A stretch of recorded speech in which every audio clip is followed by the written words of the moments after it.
What's going on, RotoBallers? Dave here, and this week I get to talk about quarterbacks. I haven't really talked about QBs this entire offseason. So here's what I'm going to do. I'm going to give you my 3 favorite quarterback values. That's going to be for redraft leagues. Then I'm going to throw in a little bonus. I'm going to give you 3 deep sleepers that you can target if you're in Superflex leagues or you're one of these maniacs playing best ball this far out like I am. So here we have Jaylen Herz at the top of my list. Why? I like to draft in tiers, and to me, there's that elite QB tier, and Jaylen Herz is at the very bottom of that tier.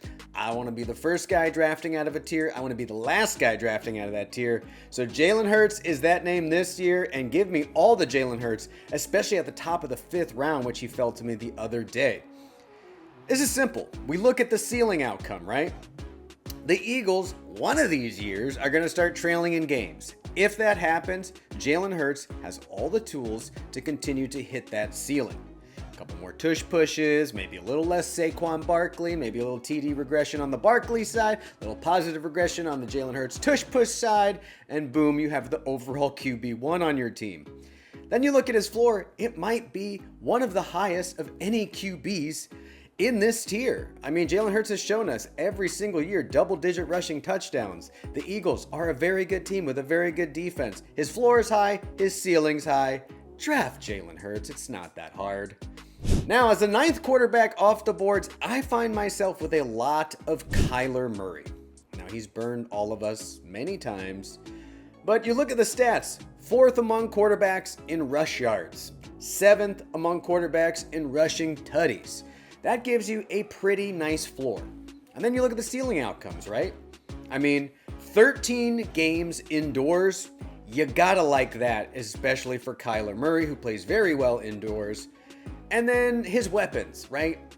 Marvin Harrison Jr. and him weren't on the same page last year. If they can at least take a step forward together, that could really unlock. I mean, we all thought Marvin Harrison Jr. was like the prodigal son, and now we're all ready to give up on him after one season. Not me.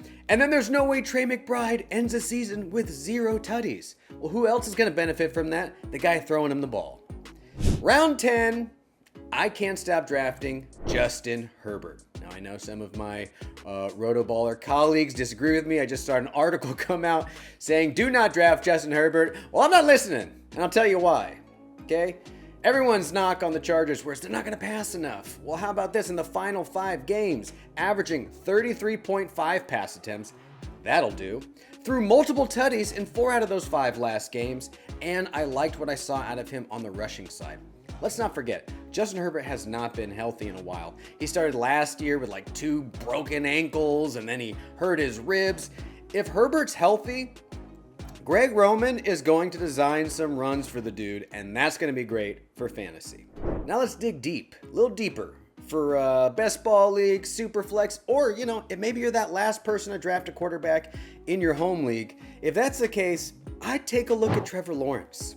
Speaking of guys who continue to burn us, if there was ever a year, it's where Liam Cohen is calling plays. It's where he has 2 of the youngest, nastiest wide receivers on both sides of the field. I mean, Travis Hunter, Brian Thomas Jr., 2 pass-catching backs. They also have Bashal Tutin now. Like, if it was ever going to happen for Trevor Lawrence, this is the year I'm willing to take that dart throw because it's costing you nothing in drafts.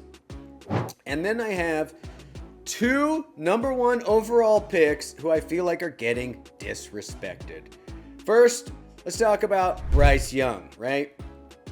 It's been a roller coaster for this guy, but we all saw it last year with our own eyes. The dude took a huge step forward. In the final games of his season, final 3 games, 612 yards, 7 tutties, 0 interception. Here's the kicker. His 6 rushing tutties on the year tied Jayden Daniels.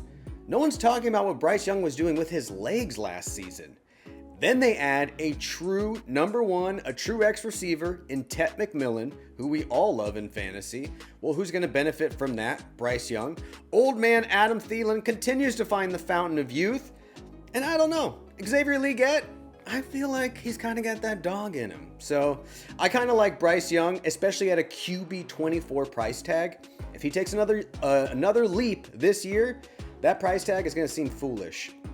And I'm going to end with a dude, Cam Ward. I mean, guys, can you remember anyone throwing the most touchdowns in NCAA Division I college history? Going first overall, and then like no one's talking about him in real football or fantasy football. I mean, this smells like Bo Nix last year. We have a good pocket passer with a nose for the end zone. I don't love his, weapons, but look, Ridley, very serviceable. Tyler Lockett has always been a quarterback's best friend, and I think Chig can absolutely take that step forward. They got two great pass-catching running backs. Again, super flex, or if you're trying to diversify your rosters in best ball leagues, guys, Cam Ward is the answer. Those are 6 quarterbacks you should be drafting at current ADP. Who you drafting?